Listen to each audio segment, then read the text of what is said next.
नमस्कार। पिछले कुछ दिनों से कुछ सुर्खियां बहुत वायरल हो रही हैं कि अमेरिका भारत को एक बहुत बड़ा रिफंड देने वाला है। लेकिन इस खबर की सच्चाई क्या है? आइए इसी की गहराई में चलते हैं।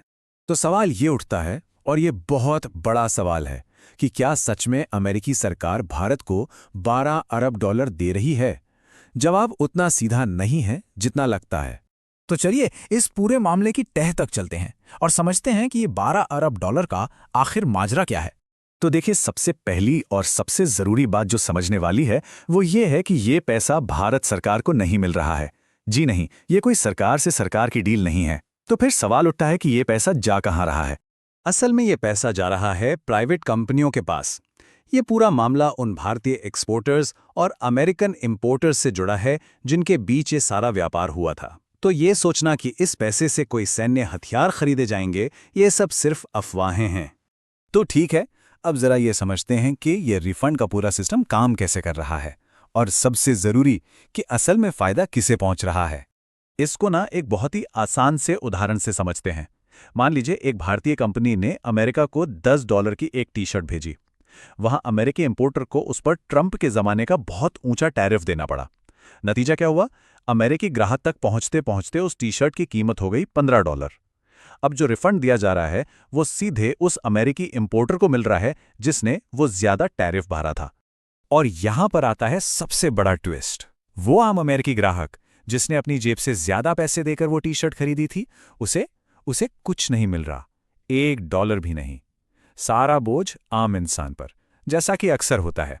तो देखिए हुआ क्या, बोझ तो उठाया अमेरिकी कस्टमर ने और भारतीय एक्सपोर्टर ने, लेकिन मलाई कौन खा रहा है? वो है अमेरिकी इंपोर्टर, जिसे सीधा सीधा रिफंड मिल रहा है। और अगर हम ग्लोबल ट्रेड रिसर्च इनिशिएटिव यानी GTRI की रिपोर्ट को देखें तो ये पता चलता है कि इन टैरिफ्स का सबसे ज्यादा असर कपड़ा और परिधान उद्योग पर पड़ा, मतलब आधे से भी ज्यादा, 53%। अच्छा, अब जरा पीछे हटकर बड़ी तस्वीर को देखते हैं। सवाल यह है कि आखिर ये सारे टैरिफ्स लगाए ही क्यों गए थे?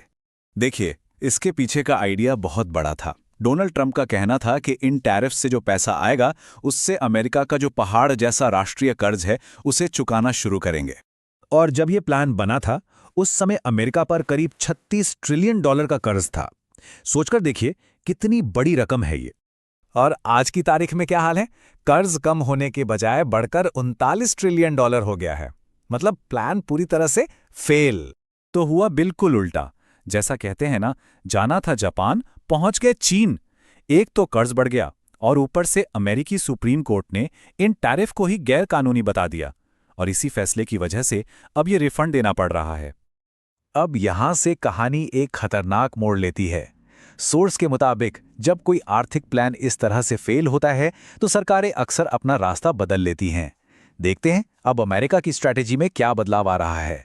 सोर्स का तर्क यह है कि क्योंकि टैरिफ प्लान तो फेल हो गया, तो अब आर्थिक मुश्किलों का हल मिलिट्री एक्शन में ढूंढा जा रहा है। सैन्य बजट को आसमान पर पहुंचा दिया गया है और ईरान जैसे देशों के तेल जैसे संसाधनों पर कब्जा करने के लिए मिलिट्री के इस्तेमाल की बातें भी हो रही हैं। और ये सब हमें एक बहुत बड़े और आखिरी सवाल पर ले आता है।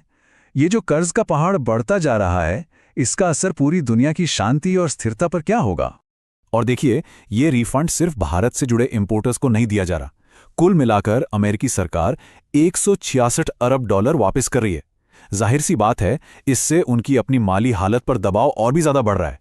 और इसी वजह से सोर्स एक बहुत ही गंभीर चेतावनी दे रहा है। कई एनालिस्ट का अब ये मानना है कि अमेरिका का ये बढ़ता हुआ कर्ज पूरी दुनिया को इतना अस्थिर कर सकता है कि अगले 5 सालों में एक बड़ा ग्लोबल टकराव होना लगभग तय है। तो चलिए इस पूरी बातचीत को समेटते हैं। 4 मुख्य बातें हैं। पहली, ये जो $12 अरब का रिफंड है, ये उतना सीधा साधा मामला नहीं है जितना लगता है। दूसरी, अमेरिका का कर्ज कम करने का प्लान बुरी तरह पिट चुका है। तीसरा, इस आर्थिक नाकामी के बाद अब सैन्य ताकत पर जोर दिया जा रहा है। और चौथी और सबसे अहम बात, अमेरिका का बढ़ता कर्ज अब सिर्फ उसकी नहीं बल्कि पूरी दुनिया के लिए एक बहुत बड़ा खतरा बन गया है। तो जाते जाते एक सवाल छोड़ जाते हैं जिस पर सोचना बहुत जरूरी है। जब किसी ताकतवर देश के आर्थिक हथियार काम करना बंद कर देते हैं तो वो कौन से हथियार उठाता है? इसका जवाब ही शायद हमारा भविष्य तय करेगा।